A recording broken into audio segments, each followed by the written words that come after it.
Hello and welcome to Watch Releases Recap for the week of November 1st until November the 8th.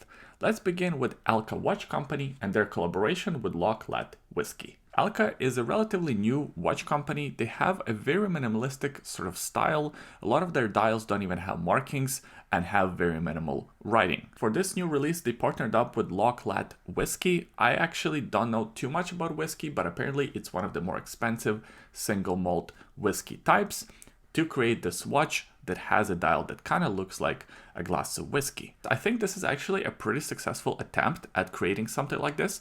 It's a limited edition to only 25 pieces, and each watch will also feature a bottle of whiskey with the purchase, which is kind of a cool marketing idea. As far as the watch itself, it comes in a stainless steel case, 40.8mm case diameter. These watches are very thin, 10.8mm in case height, and they feature about a 46mm lug-to-lug distance, so even if you have a smaller wrist, you should have no problem wearing a watch like this. As far as the movement goes, this is an automatic watch powered by the Lejeune Parade G100 automatic movement, which essentially is a modified ETA 2824 with 68 hours of power reserve, so it has an extended power reserve. And as far as the price of this watch goes, it's priced at 1850 Swiss francs, and that's including the bottle of whiskey, and as I mentioned, it's limited to 25 pieces. I thought this was a cool idea and a cool collaboration. The new AP Royal Oak Perpetual calendar, now in full 18 karat yellow gold. Royal Oak Perpetual calendar ultra thin for some time held the title of the thinnest perpetual calendar in the world until Bulgari stole that title from them. Well, to be exact, didn't really steal the title, they over-engineered their watch to be the thinnest watch in the world. Nevertheless, 6.2mm case height, that's how thick this watch is super impressive for any automatic watch, especially a watch with perpetual calendar complication. On top of the perpetual calendar complication, this watch of course also features the moon phase complication there at the 12 o'clock position. The dial features this sort of gold color that matches the rest of the case and the bracelet because it's all full 18 karat gold case and bracelet. To be fair, this is for the right buyer. This watch is not gonna appeal to everyone, but if you like it and you know who you are. As far as the case diameter, it's about 41mm, so this one is a bit on the larger side.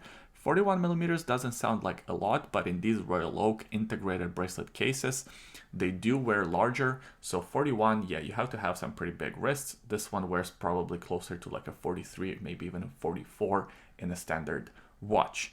This one also doesn't come with too much water resistance, only 20 meters because I guess of all the gold.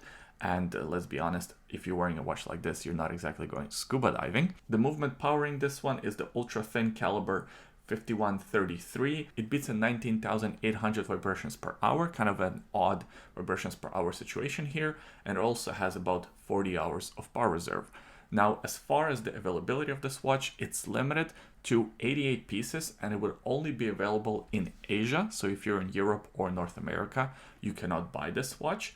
And the price is upon request, but it's probably going to be north of 150,000 Swiss francs. It's an expensive watch, of course. The new Seiko Prospex Speedtimer Solar Chronograph, reference SSC 953. So Prospex Speedtimer is a pretty popular line of watches. They came out, I think, 2 years ago, and they made a lot of headlines, and ever since, Seiko has been releasing some limited editions, some special editions of this model.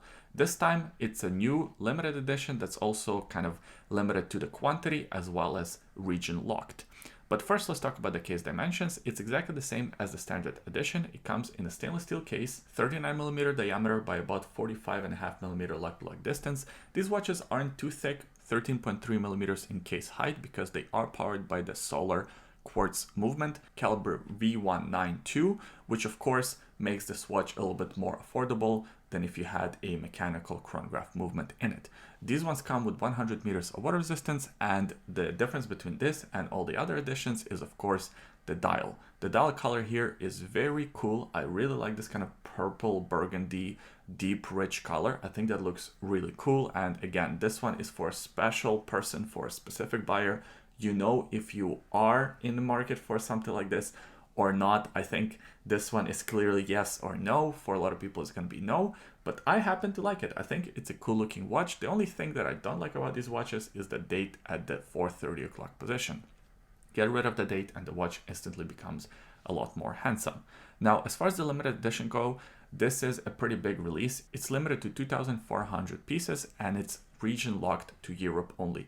Only dealers in Europe will be able to sell this watch. So if you're North America, Asia, you have to go through third parties, which will add to the cost. And speaking of the cost, this one is priced at 860 euro if you are able to buy it from the AD. The new Bulgari Octo Finissimo Laurent Grasso limited edition. Bulgari Octo Finissimo is one of my favorite underrated watches in the industry. I think these watches are so damn cool, but for whatever reason, they're not getting their dues. And over the last few years, Bulgari has been collaborating with a few different artists and outside brands creating these limited edition watches.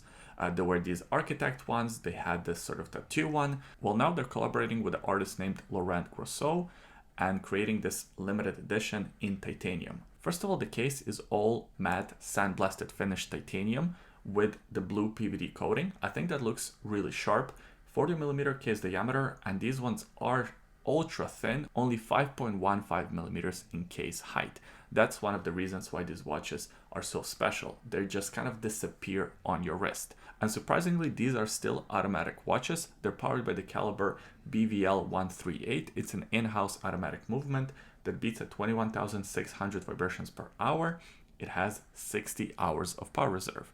And the thing that makes this watch stand out, other than that blue titanium case, is of course this dial. You have this cloud on the dial. I think that looks actually kind of interesting. There is no logo, no other markings on the dial other than this cloud, and the sub-seconds closer to the 7 o'clock position. I probably would get rid of the seconds hand altogether, just have the minutes and the hours, and I think the dial would actually look even better. I wonder why they haven't done that. Maybe there was some resistance from Bulgari's side, or maybe they just decided that this watch needed to feature a seconds hand. As far as the availability of this watch goes, it's limited to 200 pieces and it's priced at 22,000 euro. The new Chronoswiss Strike 2 Regulator watches. I am not too familiar with this brand, Chronoswiss. I have seen some articles about it, but some of their other models like the H20 or their Golden Gear. However, this here is the new model. It's called Strike 2 and it features a regulator complication. In other words, you read the time from 3 different places. The center is the minute. Usually that's the traditional way of doing a regulator complication. The minutes become the most important aspect of the time telling, so that's why it's in the middle. Then you have the subdial by the 9 o'clock position, that's the running seconds hand, and the subdial by the 3 o'clock position, that's the hours readout. There are 2 different dials available with this model. One is this green dial, the other one is this sort of rose gold dial, and I prefer this version. I really like the fact that it has this sort of textured dial. It looks like almost leather. It's a really cool effect, and when you look at some of the macro shots of this watch, you can see a lot of attention to detail. Like for example, that the dial is layered. The sub-seconds dial, for example, comes on 2 different planes, so it gives some depth to the dial. Also, you can see that exposed gear where the subdial at the 3 o'clock position is. You can definitely see the craftsmanship behind this watch really shine forward. As far as the dimensions go, this is a pretty conservative watch, 40mm case diameter. They're about 12.7mm in case height because they do have to house a lot of different layers and a lot of different parts. These ones are powered by the in-house caliber C6000, which is an automatic movement beating at 28,800 vibrations per hour, and it has 55 hours of power reserve. And as far as the availability and the pricing of this one goes, they're limited to 100 pieces for each color variation, and they're priced, I think, very reasonably at $10,800 US. Looking at these watches, you would assume that they're more expensive than they actually are, but I think they're pretty well priced. I mean, if you're into this sort of watch and if you already have other models, you're looking for something else, I think this is a very interesting watch to take into consideration. And that's it for this week's releases. I hope you enjoyed the video. If you did, give it a thumbs up, subscribe to the YouTube channel for more videos like this in the future, and leave a comment in the comment section below. Let me know what releases stood out to you. I always enjoy reading your comments. Thanks for watching, and we'll see you next time. Bye.